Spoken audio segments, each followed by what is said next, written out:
have been hundreds of game modes throughout Call of Duty's history, but some have never seen the light of day. So today, we're going to be going over the best deleted game modes in every COD. On top of that, we'll uncover the mystery of why they were cut. Let's dive in. All right, let's start where modern Call of Duty really began, Call of Duty 4 Modern Warfare. Now, this might surprise some of you, but Capture the Flag, a mode that became an absolute staple of the franchise, was actually cut from the original Modern Warfare. Yeah, you heard that right. CTF was fully playable in the multiplayer beta. People played it, people loved it, and then Infinity Ward just removed it before launch. So why did they cut it? Well, according to what we know, Infinity Ward felt that their map designs just didn't work for Capture the Flag. You see, CTF traditionally works best on symmetrical maps, but COD 4's maps, they were designed with a more realistic, asymmetrical approach. Maps like Crash, Crossfire, and Overgrown, they weren't built with two identical bases in mind. One team might have a significantly easier flag capture route than the other, which would make the mode feel unbalanced and frustrating. Now, here's the interesting part. The mode wasn't completely scrapped from existence. If you're on PC and you know your way around the mod tools, you can actually restore Capture the Flag and play it. The announcer's voice lines are still in the game files today.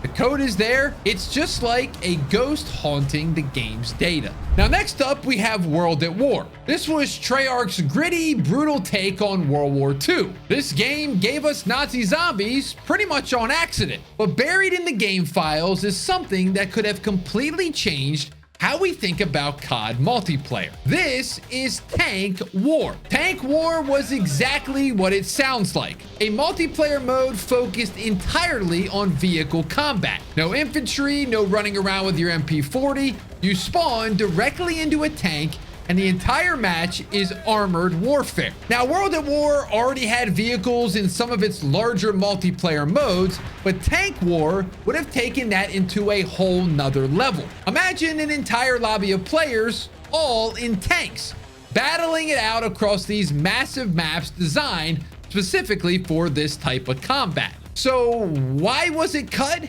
Well, we don't actually have an official statement, but there are some educated guesses that we can make. First, Call of Duty has always been primarily an infantry-focused shooter. Vehicles were always meant to support ground troops, not replace them entirely. A mode that removed the core gunplay might have felt like a completely different game. Second, balance. Balancing tank combat is hard. You've got different tank types, positioning advantages, spawn locations. Getting all that right requires a ton of work. And with World at War's development timeline, they might have just run out of time to polish it properly. It's actually interesting to think about what it could have been, because games like Battlefield have proven that vehicle combat can be incredibly satisfying. And you wonder, could Call of Duty have carved out its own niche in that space? Okay, so this is a big one. If you've ever gone down the rabbit hole of cut Call of Duty content, you've heard of this mode, Global Thermonuclear War. Yes, that is actually what it's called. And yes, this is a reference to the 1983 movie War Games. And yes, you're probably watching this video and have absolutely no idea what that movie is. Go look it up. At the center of the map, there would be a tactical nuclear device. Now, both teams would fight to capture and control this nuke. Once your team had control, a countdown would begin. And if that timer reached 0 while your team still controlled the bomb, that nuke would detonate. Everyone dies, the match ends, and your team wins through the nuke destruction. Now, when you think about that for a second, this is essentially a combination of Headquarters, King of the Hill, and Search and Destroy. But instead of a flag or a bomb site, you're fighting over an actual nuclear weapon. The stakes couldn't be higher. So why did Infinity Ward pull the plug?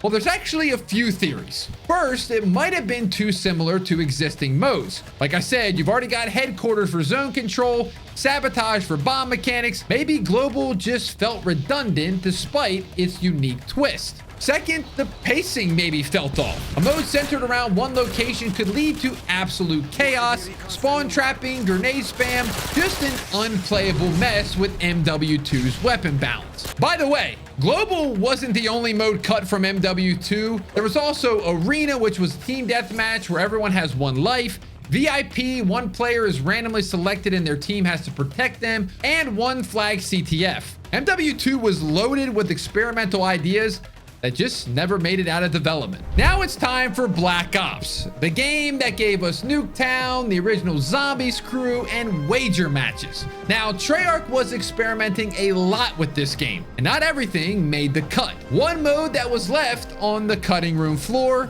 Grinder. Now, some of you might hear Grinder and think it sounds familiar, and not for the reason that you're probably thinking at home. Here's how Grinder worked. When you killed an enemy, they would drop dog tags, similar to Kill Confirmed, which didn't debut until MW3. But here's the twist.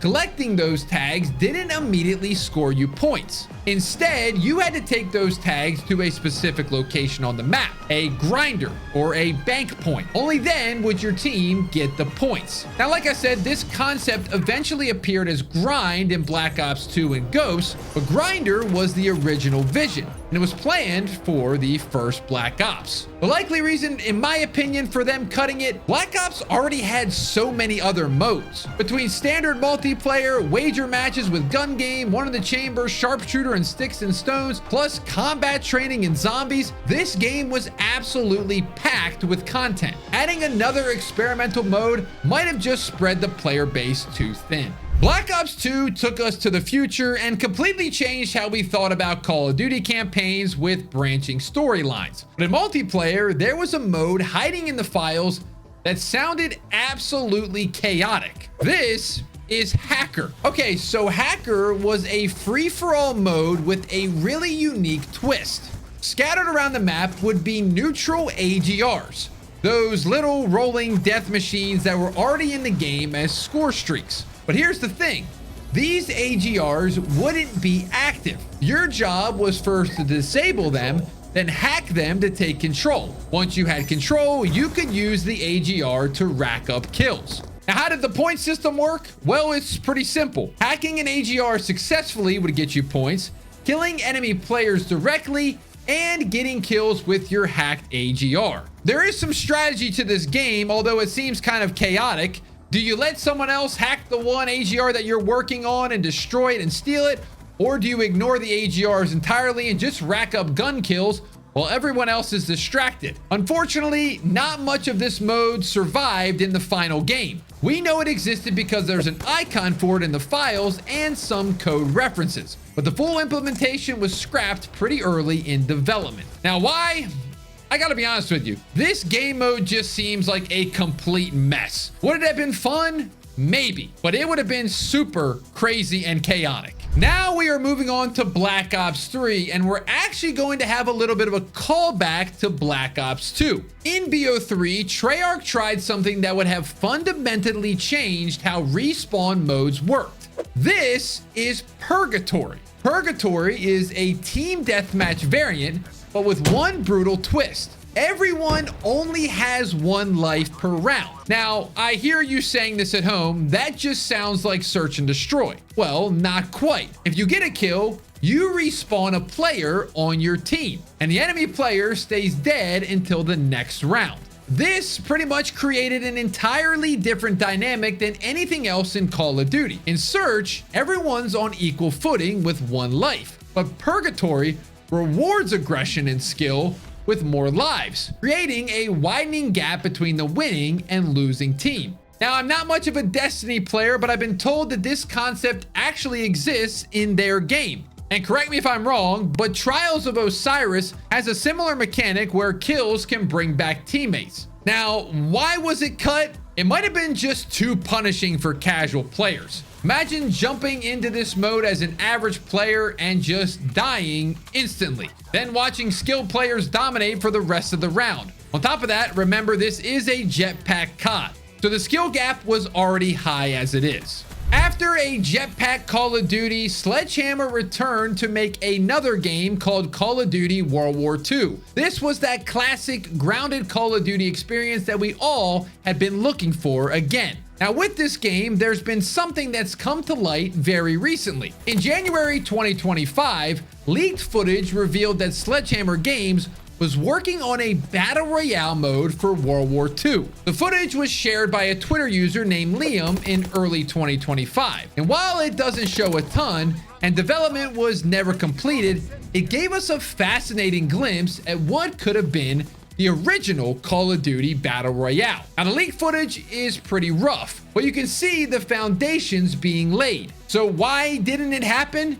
Well, we can only speculate, but there are a few likely reasons. First would be the development time. World War II had already a lot going on. They introduced the headquarters social hub, the war mode with its D-Day landing operations, and a full zombies experience. Adding a polished battle royale on top of all that would have been an enormous undertaking for Sledgehammer. Second, I'm not sure the tech was ready for Call of Duty. Remember, this was 2017, and Battle Royale, as we know, was still being figured out. The netcode required to run 100 players on a massive map smoothly, and that is incredibly demanding. And third, and this is pure speculation again, Activision could have made a strategic call. Maybe they saw what Sledgehammer was doing and decided to give it to their best studio at the time with Treyarch and have them do it in Black Ops 4 instead. It's wild to think about the alternate universe where World War II shipped with Battle Royale. I mean, imagine dropping into Normandy, scavenging for M1 Garands and STG-44s, and trying to survive in a shrinking circle across a war-torn Europe. I'm not gonna lie, it sounds incredible. All right, so now we're gonna really get into the juicy stuff. Black Ops 4 is infamous for one thing. It was the first mainline Call of Duty without a traditional campaign. What you might not know is why there was no campaign at all. Black Ops 4 was in development with a mode called Career Mode, and this is arguably the most significant cut content in Call of Duty history. Career Mode was described as a 2v2 World Tour campaign. Instead of a traditional single-player story, you and a friend could team up and play through missions together. This wasn't just co-op against AI. These missions would put you up against other players in an online environment. Imagine a campaign where you and your buddy are special ops soldiers completing objectives, but enemy players are also in the match trying to stop you. It would blend that competitive multiplayer with story-driven content in a way that Call of Duty had never attempted. The mode was reportedly in active development for a significant portion of Black Ops 4's development cycle. There were missions planned, story content being written, and systems being built to support this hybrid gameplay. And then it was scrapped. The reason was Battle Royale. Fortnite and PUBG were absolutely dominating the gaming landscape in 2017 and 2018. Activision saw the writing on the wall and made a business decision, pivot resources from Career Mode to create Blackout. Now, Blackout was successful. It proved that COD could do Battle Royale, and it eventually led to Warzone, which became one of the biggest games on the planet. From a business perspective, this was probably the right call. But from a creative perspective, we lost something truly unique, a co-op campaign with competitive elements against other players. That's something we've never seen in Call of Duty, and we might not ever see it again. Now we're on to Modern Warfare 2019, and this was a soft reboot that brought the franchise back to its roots. Realistic visuals, tactical gameplay, and a dark campaign. But there were two major cut pieces of content that I want to talk about. First, it's the Zombies mode. Yes, Infinity Ward actually considered putting zombies in Modern Warfare 2019. According to former Infinity Ward developers, a zombie mode was pitched during development. There was concept art created, ideas were floating around, and then it was shut down. The reason given, Infinity Ward wanted to maintain that realistic, authentic feeling that defined the reboot. Now, the funny thing is, Modern Warfare 3, although developed by Sledgehammer, did get a zombies mode. So clearly someone at Activision eventually overruled that philosophy, but at the time, Infinity Ward held firm. But wait, there's more. Also found in Modern Warfare 2019's code was something called multi-team musical chairs. This was a party mode concept where multiple teams would compete to capture flags. Now here's the twist. When a timer expired, like the music stopping in actual musical chairs, any team without a captured flag would be eliminated from the match. To me, this is actually a really fun concept for a party mode, but as you can tell, this never made it into the final game. But it shows that Infinity Ward was thinking about more casual fun modes beyond the standard normal playlists. Now we're on to Black Ops Cold War, and this game had a troubled development. It was taken over by Treyarch mid-cycle after Sledgehammer and Raven Software's version got scrapped. I don't really know the full story behind it, but despite that, the game launched with a solid campaign, the return of round-based zombies, and almost a completely different large-scale mode. This was Operation Ascension. This was going to be a massive multiplayer experience with full battle royale mechanics, similar to Blackout from Black Ops 4. The mode would have featured ground loot, you find weapons on the map instead of loadouts, vehicles for transversal across large maps, multiple squads competing, and of course, battle royale style last team standing win conditions. Basically, it was Blackout 2 inside of Cold War. But here's the thing. Call of Duty already had a battle royale at this point. Warzone had launched in March of 2020 and was absolutely massive. Having another battle royale inside Cold War would have split the player base and competed with their own product. So Operation Ascension was scrapped, but the assets didn't go to waste. The large-scale map that was being developed for it was repurposed into fire team modes, Dirty Bomb, and eventually Outbreak for zombies. I'm not gonna lie, at the time I loved Warzone, but looking back on it, I would have loved to seen a Blackout 2 and seen what Treyarch did with that game mode. Now we have Vanguard. And look, I'm not gonna sugarcoat it. The game had a rough reception, but there was some interesting cut content hiding in the files that could have added some chaos to the multiplayer. This is Minefield. Minefield was a mode where upon death, players would drop lethal mines at their death location. So let's think about the implications here. In the early game, the map is clear and plays normally. But as the match progresses and more deaths occur, the map becomes increasingly dangerous. And by the end of the match, you'd have to navigate an entire minefield just to move around. Now, why was it cut? In my opinion, the likely issue is this mode would have been an absolute mess on the smaller maps. Imagine Shipment and Das House with Minefield enabled. I can't imagine anybody finishing this match. And there you have it, folks. That is some of the best deleted game modes in Call of Duty history. Let me know down in the comments, which of these do you think would have been your favorite mode? I don't know. There's a lot of good ones. I still think Purgatory's got a good premise and a fun one where it has a little stakes on TDM, but at the same time, it rewards you for pushing and also playing your life at the same time. I really like that idea. If devs, if you're watching it, I'd be down to try it. But I hope you enjoyed this type of video. If you did, please leave a like, subscribe if you're new, and we'll see you in the next one.